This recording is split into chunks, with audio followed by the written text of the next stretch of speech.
Hey guys, just a normal intro. Hi guys! We know that I have been waiting forever and ever to get a camera, and then Shadowhunters gets cancelled. Who would have thunk that the moment I buy a camera, my show that I review gets cancelled? That's just my luck, right? Spend $400 on a camera just to have your show get cancelled that you review all the time. So time for a new show and vlogs and a whole bunch of other things, but we're not here to talk about me today. We are going to talk about episode 3 of Cloak and Dagger. Yes, I did watch episode 1 and 2, but my girlfriend was in town at the time and I just didn't film a video. I was like, if my episode 3 review gets enough views, then I'll go back and I'll talk about episode 1 and 2 on one video and post it. But let's just see how this one goes first, and then we can talk about episode 1 and 2. If you guys are new here, hi, my name is Cher. I make YouTube videos on my favorite TV show, Shadowhunters. It just got canceled, so I am trying out some new stuff. I also did videos on Black Lightning, which is also one of my favorite shows. So if you like either of those shows, you can check out my other videos, or if you just like Cloak and Dagger, let's start talking about it. The thing about Cloak and Dagger, we've only had 2 episodes so far, is that it's very symbolic for like no reason, but it's beautiful and it's very well done. It kind of shocks me in a way and intrigues me at the same time. And like I watched it with my mom and my sister and I had conflicting views on this episode and just like a certain scene in it.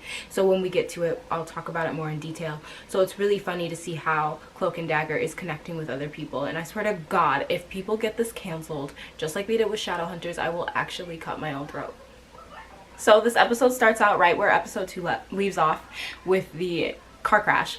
So Tyrone is trying to shoot the police officer that killed his brother, but he gets really emotional, somehow teleports to Tandy and shoots Tandy's car that she had stolen from a wedding, because, you know, what else would a normal girl do, you know, on a Saturday night? Just stealing cars and stealing coin, you know?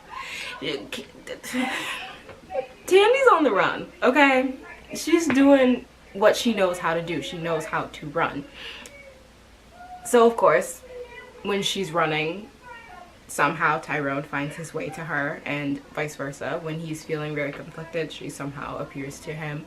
And they're both very attached to one another without knowing each other, because he kept her ballet slippers, she kept his hoodie. She wears his hoodie a lot. And I mean, I totally understand why. If I had a super oversized hoodie, I'd wear it every day too. So the two obviously have this blatant connection, but when they meet, they pretty much want nothing to do with each other. And Tandy's doing her thing, you know, stealing her money and just going on about her business, and Tyrone's just trying his best. And I love that. I feel like the phrase for Tyrone is trying his best. He's really starting to lose it though, and he's been losing it, and he's been violent since the first episode. So for it to escalate so quickly, and he's like, I'm gonna kill the man that killed my brother to stop my own suffering, it kind of makes sense. So somehow he's teleported to Tandy. They have a conversation. She's like, I hope I never see you again. And I love how the show keeps them both very separate, and then just randomly they connect to one another. So when Tandy goes on about her business, even though she obviously has a concussion and she gets rid of the car, she goes home, she still ends up finding her way to Tyrone, and vice versa. Interlude! Is the brightness of this distracting? I don't know. Is that better? I don't know. I think that might have made it worse. I don't know. Tandy is on the bus and she falls asleep, and she has a dream about what Tyrone wishes for his brother and himself and his life. And she's trying to understand what it is. She's trying to talk to them. They can't see her, but she's viewing this very sweet and intimate moment where the two brothers are just playing, and he decides to stay with his brother rather than to go off with his friends to return the radio, aka Tyrone and Billy making the decision to keep themselves safe. And she sees it and she doesn't really understand what's happening. And then when it falls back to Tyrone after he's been to the crazy voodoo place with the cute girl, I don't know her name because I'm very bad at names if we don't already know this, he takes the weird cleansing voodoo bath, and he finds himself on the roof with Tandy, but young Tandy, just how she saw young Tyrone. And this takes them to this weird epiphany place where they're both going through things, and he sees how hard she focuses on ballet, and then how she doesn't see the danger behind her with the idea of being electrocuted. So he ends up running to her, throwing his arms around her and keeping her safe when the electricity goes off.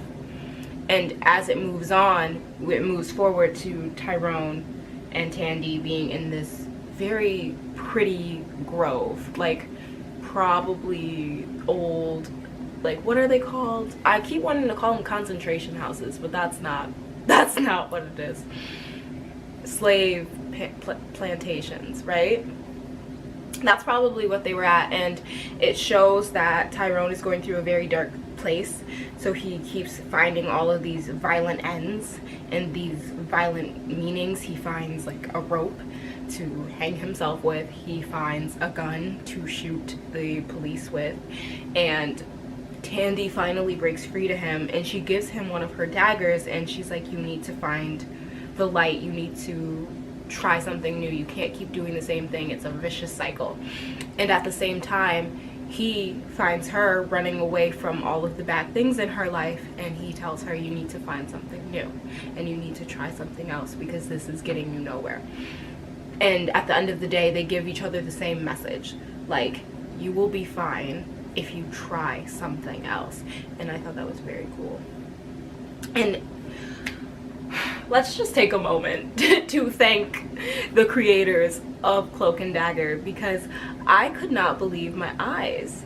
It was so well done and so symbolic. Like, I can't even tell you everything that I caught. We saw Tandy's father in the glass, kind of like Jesus.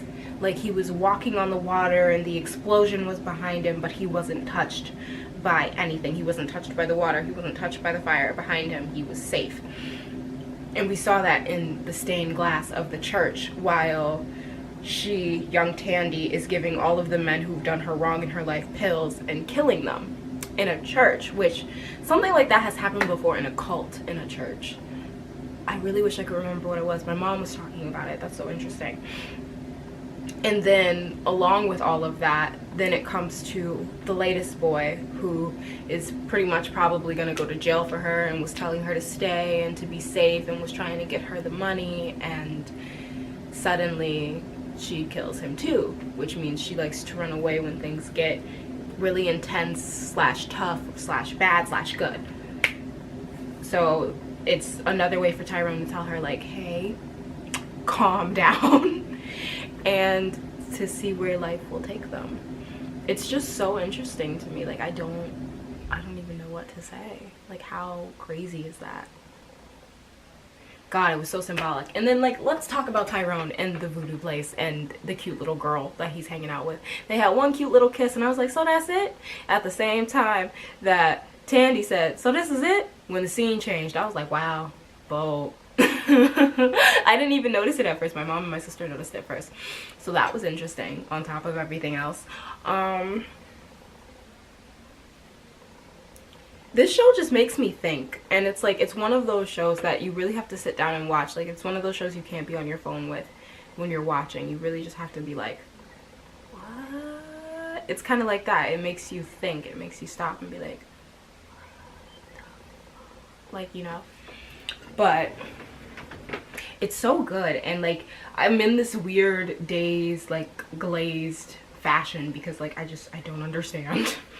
So much happened that I don't understand, and I can't wait for there to be more episodes. This is a mess, this video, but I need to get back into the swing of things with making videos anyway. So I just figure, you know, I'll throw this out there, see what type of response it gets, see if you guys are watching Cloak and Dagger in the first place, and hopefully we'll be able to come back and talk about it more. And I love how at the end of the episode, Tyrone finds himself at the church that Tandy stays in, because he saw it, you know, in the weird voodoo bath dream thing that they had going on, and he finds her, and the promo for episode 4 when they were like sexily walking across each other, like I could feel the tension. I literally had shivers running down my back. And then on top of all of that, we had the wonderful scene of him finding the cloak, and like I lost my mind. I was like, the cloak, because like for me that's what makes it so iconic. Like the first time I ever saw Cloak and Dagger, because I won't even lie, I didn't read the comics. The first time I saw Cloak and Dagger, they were on one of the, like, what's it called now? It's like, it's not Jetix or Toon Disney anymore. Disney XD. It was on Disney XD, and they were on a Spider-Man cartoon. And I loved them. I thought they were so cool and they were so connected. And I didn't know if they were in a relationship or not. But I was like, they're so in love. And now that it's going to be a live action as well, I'm also very excited. So this is going to be like my first time really getting to know Cloak and Dagger. I do know the story of Cloak and Dagger in the comics, but it's very different than the one that's in the show. So I'm going to take it with a grain of salt, to be honest. And I'm not going to read the comics until probably later on, if I ever, you know, do decide. Because I had a little bit of an idea of like who Cloak and Dagger were from the Spider-Man series.